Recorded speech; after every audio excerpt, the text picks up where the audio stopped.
How do you pronounce croissant? Croissant. Croissant. Croissant. Croissant. Croissant. Croissant. Croissant. Croissant.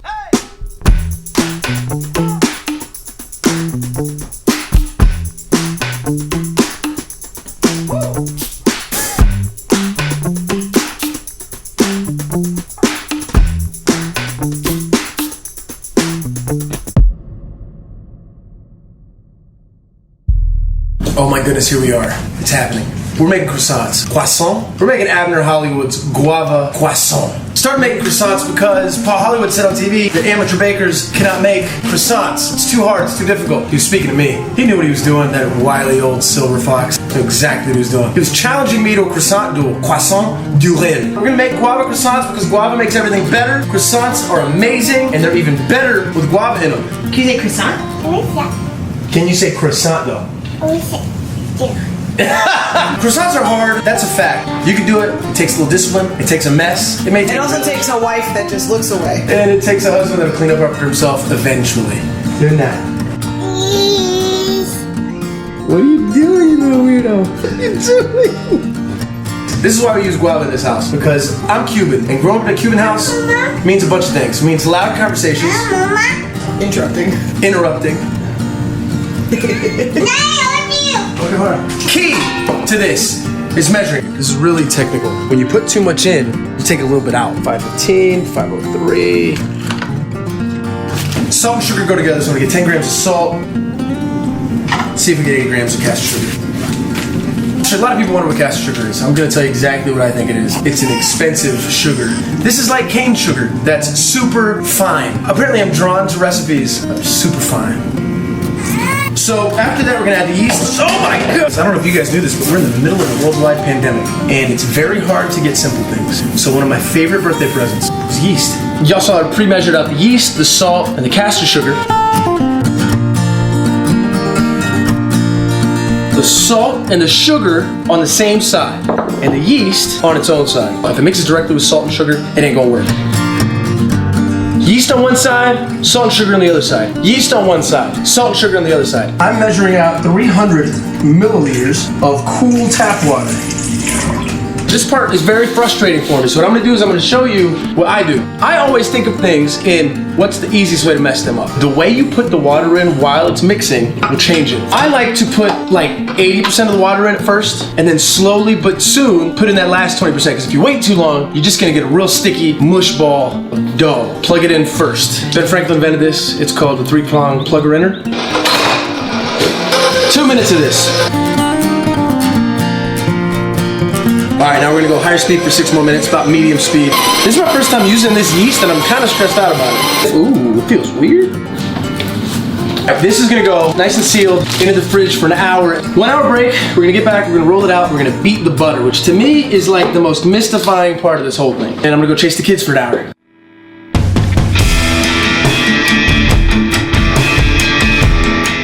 So we're gonna roll out the dough for the first time, then we're gonna bash some butter. 60 centimeters by 20 centimeters. The yeast is weird. This might all be for nothing. You just want it about 3 times longer than it is wide, because you're gonna fold it in thirds a bunch.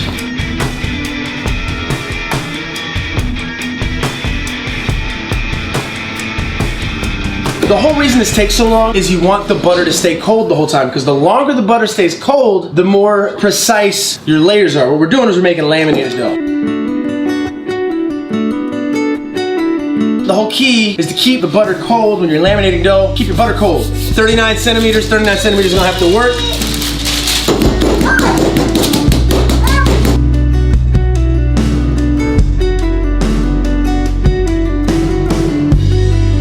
Oh, it got too warm. I took too long in the sunlight, Ramirez. Peeling this butter off, gonna make a layer there. I'm about to fold it over. We got it in a little square. We had to move extra fast. Super stressed out because the sun's coming through here and warming up the exact spot where I'm working with my butter. I need to get this in the fridge for an hour before the butter melts into the dough. I'm not confident that the yeast I've got is working, and we may need to start over. A lightly floured surface, which means make your workspace look like Scarface's desk at the end of the movie. Young kids won't get that. Another 60 by 20. I can just feel the yeast all in it, like all the yeast balls. I'm having a hard time letting go. This ain't gonna work. 6 hours into this. Manny, you wanna see it? Yikes. Looks like a blobfish. Let's start over right now. Can I make my dough first? Oh, no, you're the baker. All right, we're gonna start over right after Amanda makes amazing sourdough bread.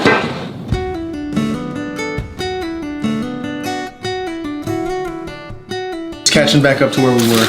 Now we wait an hour, roll it back out, fold it again, and we do that 3 more times. So we're gonna be up for 3 more hours tonight. Oh my God.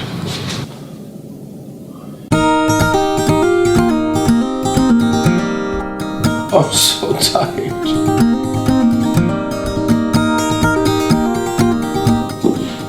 Let's go to sleep. Abner Ramirez signing off. Good night, everybody. See you in the morning. Day 2. All right, this is the fun part, y'all. We're about to introduce the guava. First, we're gonna roll this joker out. One more time. This makes a dozen croissants. Tell everybody how to say dozen in French. Dozen. Lightly flour the work surface. So we've been doing 60 by 20, right, this whole time? We're gonna do 42 by 30. Because the yeast is working and it's alive this time. There's layer upon layer of buttery goodness in here. As much as you can, you get this pretty square. I grew up a Cuban immigrant. We don't waste jack. You get all these fancy hoity-toity cookbooks. They're like, yeah, just trim the edges, throw them away. Nah, I can eat that. We ain't trimming that. Trim it, we're gonna cook it.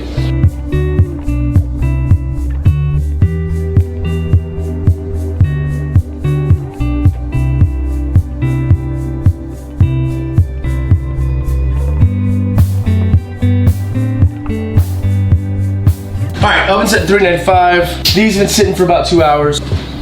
It's only been 1 hour. How's it only been 1 hour? Guys, I thought I was ready to move on, but there's still an hour left on my timer. And now that I've remembered the difference between 1 hour and 2 hours, we're back. Now we are going to do an egg wash.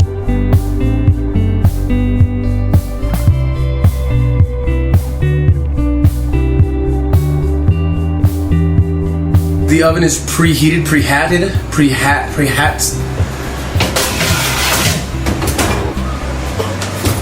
I make croissants a lot. This is my first time ever using all-purpose flour, and I think they're ruined. I don't.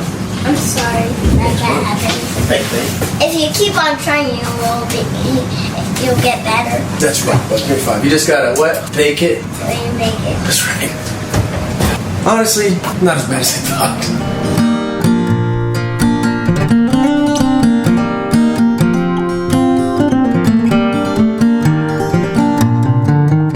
Eat that joint warm, as hot as you can handle it, especially because the guava is so much better when it's melted. Listen, if I can do it, you can do it. And if I can't, you probably still can. They look perfect. They look good. They look like how I feel in quarantine. Just like maybe a little less defined than normal, but good.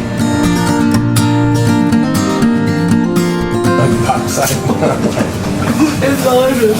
Oh, it's so good. There it is. We get a dozen guava croissants. No, we get a dozen guava croissant.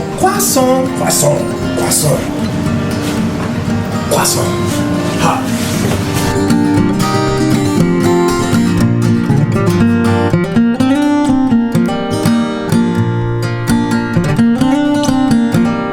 But more butter is never a bad thing.